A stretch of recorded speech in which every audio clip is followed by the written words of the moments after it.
Assalamualaikum, Mustafa Yatanen. I'm 22. I play centre back. I play for Southampton. দেশে আসছেন এক দানব ডিফেন্ডার, কি তার নাম? Bangladeshi English centre back Tofail Tanim জুনে দেশে ট্রায়াল দিতে। আপনাদের কমেন্টে জানিয়ে দিন তপু তারিকদের জায়গা নিতে পারবেন কি। চলুন জানি সাফল্যের গল্পটা।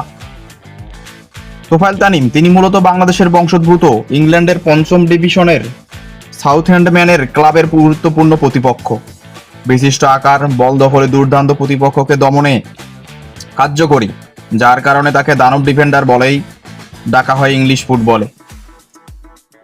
জুন মাসে বাংলাদেশে আসার নির্দিষ্ট কারণ কি তোফায়েল তানিমের? খুবই স্পষ্ট, বাংলাদেশ জাতীয় দলের ট্রায়ালে অংশগ্রহণ করা।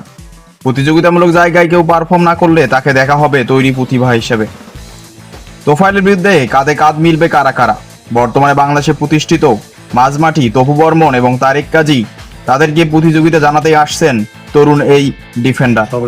তাদের জায়গায় চ্যালেঞ্জ নিতে চান তোফায়েল, তবে কি পারবেন কি তাদের সাথে চ্যালেঞ্জ জানাতে? তোফায়েলের প্রধান দক্ষতা কি? 6 ফুট উচ্চতার একান্ত মাঝমাঠ দখল, দলের কোনার বিশ্বাসযোগ্য নিরাপত্তা, অতিরিক্ত শারীরিকতা ও বল দখলে সমৃদ্ধ উপস্থিতি তাকে আলাদা করে তোলে।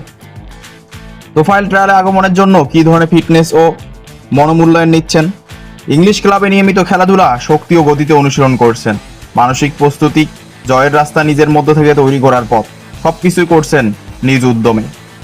তোফায়েলের ভবিষ্যৎ কি হবে? যদি তিনি জাতীয় দলে জায়গা পেতে পারেন, তাহলে এটা হবে বাংলাদেশের জন্য এক সুদূরপ্রসারী অপশন। অন্যান্য প্লেয়ারদের সঙ্গে তুলনায় নতুন একজন স্ট্যান্ড আউট পারফর্মার পাবে বাংলাদেশ দল। তো আজকের আলোচনায় কেমন লাগলো আপনাদের?